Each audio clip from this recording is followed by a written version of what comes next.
ত্রয়োদশ জাতীয় সংসদ নির্বাচন শেষ হতে না হতেই জল্পনা-কল্পনা শুরু হয়েছে স্থানীয় নির্বাচন নিয়ে। নির্বাচন কমিশনের পক্ষ থেকে জানা গেছে, রমজানের পরপরই শুরু হতে যাচ্ছে স্থানীয় নির্বাচন।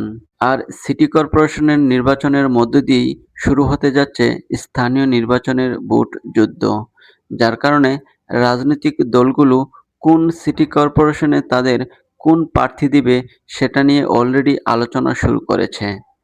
আজকে আমি আপনাদের সাথে নারায়ণগঞ্জ সিটি কর্পোরেশন নির্বাচনে ১১ দলীয় জোটের সম্ভাব্য প্রার্থী কে হতে যাচ্ছেন সেটা নিয়েই আলোচনা করব। নারায়ণগঞ্জ জেলাতে ৫টি সংসদীয় আসন রয়েছে। তার মধ্যে ত্রয়োদশ জাতীয় সংসদ নির্বাচনে জামায়াতে ইসলামী ৩টি আসনে তাদের নিজস্ব প্রার্থী দিয়েছিল। আর নারায়ণগঞ্জ ৪ এবং ৫ এই দুটি আসন জোটের কারণে ছেড়ে দিতে হয়েছে। নারায়ণগঞ্জ ৪ আসনে জামায়াতে ইসলামীর সম্ভাব্য এমপি প্রার্থী ছিলেন নারায়ণগঞ্জ মহানগরের আমির মাওলানা আব্দুল জব্বার।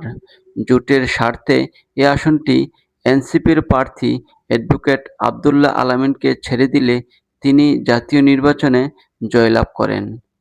জামায়াতের শীর্ষ নেতাদের দাবি, জাতীয় নাগরিক পার্টি এনসিপির সাংগঠনিক কোনো কার্যক্রম না থাকলেও মাওলানা আব্দুল জব্বারের গত ১.৫ বছর শ্রম দিয়ে ভোটের মাঠ প্রস্তুত করে রাখার কারণে এনসিপির প্রার্থীর জয়টা সহজ হয়েছে। অন্যদিকে নারায়ণগঞ্জ ৫ আসনে খেলাফতে মজলিসের প্রার্থী এবিএম সিরাজুল মামুন অল্প কিছু ভোটের ব্যবধানে বিএনপির প্রার্থীর কাছে পরাজিত হয়েছেন। বিএনপির প্রার্থী আবুল কালাম পেয়েছেন ১,১৪,৭৯৯ ভোট ও সিরাজুল মামুন পেয়েছেন ১,১০,১৯৬ ভোট। মাত্র ৪,০০০ ভোটের ব্যবধান ছিল। সুতরাং বোঝাই যাচ্ছে এ দুটি আসনে জামায়াতে ইসলামীর জেতার সম্ভাবনা বেশি ছিল। তারপরেও জোটের কারণে আসন দুটি ছেড়ে দিতে হয়েছে।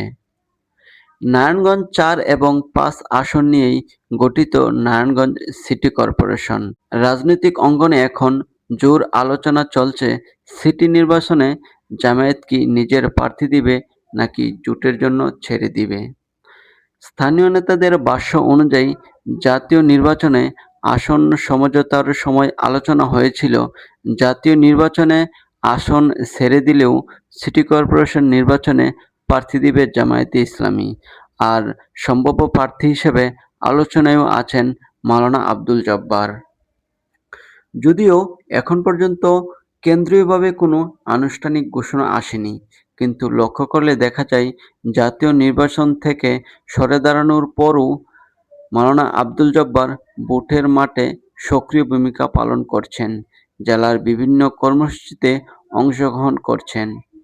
সামাজিক যোগাযোগ মাধ্যমেও অনেকেই তাকে ভবিষ্যৎ মেয়র হিসেবে দেখতে চাচ্ছেন।